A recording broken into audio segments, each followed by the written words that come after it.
Behold Pripyat's river port. This was once an important transportation and communication hub for the city. The Pripyat River is a tributary of the Dnieper River in northern Ukraine. It's 724 kilometers long and has a catchment area of 97,000 square kilometers. The river flows through the exclusion zone of the Chernobyl nuclear power plant. Before the accident, it was used to transport goods and materials to and from the power plant. The river and its tributaries were heavily contaminated in the aftermath of the disaster. Its water was also used to cool the damaged reactors. The Pripyat River is home to a variety of fish, including catfish, bream, perch, pike, and roach. But fishing in the river and its tributaries is prohibited. The Pripyat River is home to a variety of fish, including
Cafe Pripyat never reopened after the disaster at Chernobyl NPP. It remains abandoned and is now a popular tourist destination in Pripyat. This place is really one of a kind. It offers a unique and eerie glimpse into the past. It was a place of leisure and recreation in a youthful, forward-thinking community. Inside the cafe, ornate stained glass windows added a touch of elegance which was vastly different from the city's uniform architecture. It was known as The Dish and was a popular lakeshore hangout for young people in Pripyat. It was a hub of activity in the summer and hosted regular picnics and barbecues. In the winter, families would go ice skating on the frozen lake. On April 26, the government commission in Pripyat discussed using helicopters to scatter sand over the damaged reactor. This sand was gathered from near Cafe Pripyat. 150 young men with shovels, along with a truck filled with empty sacks, were dispatched for the operation. They worked tirelessly through the night, filling one sack after another until they were allowed to go home and rest.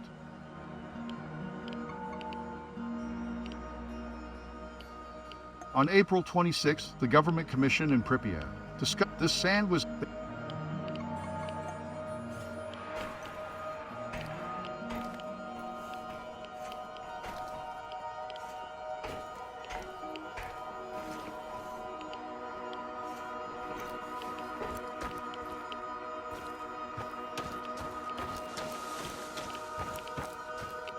Statues of Lenin symbolize the ideology of communism and the leadership of the Soviet Union under Lenin and later under Joseph Stalin. They were often prominently placed in public spaces like town squares, parks, and on top of buildings. They were a reminder of the state's power and its officially mandated ideology. The statues were a form of political propaganda used to promote the ideals and values of the Communist Party and to maintain public support for the government. Soviet propaganda regarding the Chernobyl disaster portrayed the event as a minor accident caused by operator error. The official response downplayed the number of casualties and emphasized the Soviet state's quick response to the disaster. The goal was to minimize public panic and maintain trust in the government and the nuclear energy industry. The true scale of the disaster and its long-term impacts were suppressed, and only became widely known after the collapse of the Soviet Union.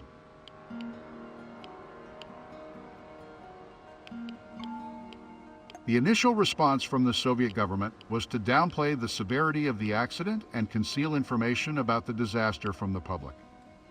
In fact, the authorities initially denied that any radioactive material had been released and claimed that only 2 people had died. Only after significant radioactive fallout was detected in nearby countries did the Soviet government admit that a major accident had taken place. The true scale of the disaster was suppressed for many years. Only after the collapse of the Soviet Union did more accurate information become widely known. To this day, there are those who refuse to believe Chernobyl was simply an accident. Some believe it was a Western plot to undermine the Soviet Union, or a failed experiment in military technology, or that extraterrestrial beings were involved. But the causes of the disaster have since been thoroughly investigated and widely documented. The consensus among experts is that the disaster was the result of a combination of design flaws in the reactor and operator error.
Did you know that Pripyat was supposed to be an atom grad, the Soviet city of the future powered by atomic energy, built for the elite engineers and artists? Atomograds or atomgrads were small industrial cities designed to serve the needs of commercial nuclear power plants. With populations ranging from 30,000 to 80,000, these cities emerged in the 1960s and 70s, mainly in the western parts of the Soviet Union. Almost all of them were located within agricultural landscapes and close to rivers, which Soviet engineers deemed suitable for building nuclear power plants. These sites were not situated far from industrial regions that required electric power, yet they had low population densities. Unlike secret, restricted nuclear facilities, Atomograds served the dual purpose of energy economy and political propaganda, and were public projects. The residents of Atomograds were well educated and socially privileged compared to the average city dweller in the Soviet Union. These cities played a crucial propaganda role and represented a particular type and stage of socialist industrial city planning and social engineering.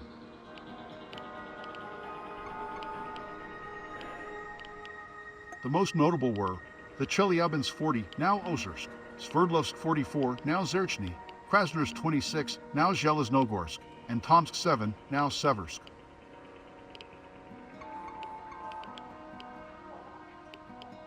Nuclear cities heavily influenced their surroundings and provided opportunities for young people to escape the farm and learn about modern urban and industrial life.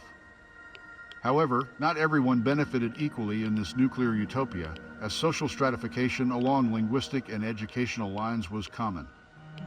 This led to conflicts regarding wages, privileges, and access to housing. The Soviet atomic cities were considered a success in that they produced the fissile material necessary for the development and production of nuclear weapons. but the cost in health and safety of the workers and the local population, as well as the environmental impact, was significant.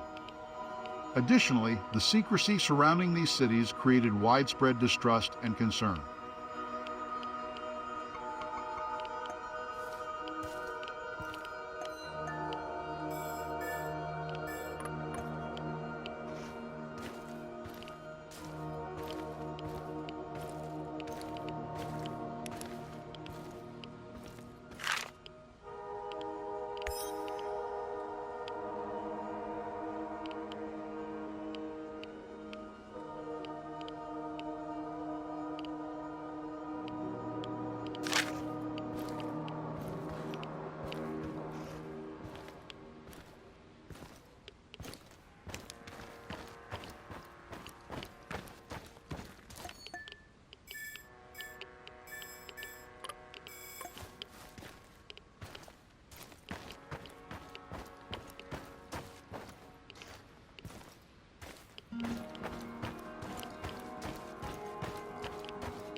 This is Pripyat Hospital 126.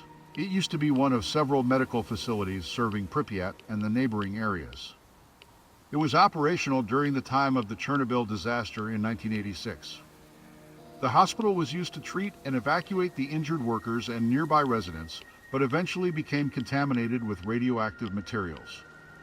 Today, the hospital is abandoned and serves as a reminder of the devastating effects of the Chernobyl disaster.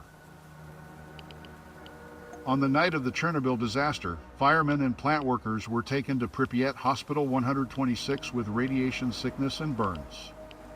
They arrived still wearing their contaminated suits and were treated at the hospital. Despite being abandoned for over 30 years, their suits stored in the basement still emit dangerous levels of radiation. Pripyat Hospital 126 had 410 beds and several clinics and 5 interconnected, 6-story buildings. It was located on Druzhby-Narodov Street, near the cafe and dock, and took up most of Microdistrict 1 in Pripyat. A large sign on the roof read, "The health of the people is the wealth of the country."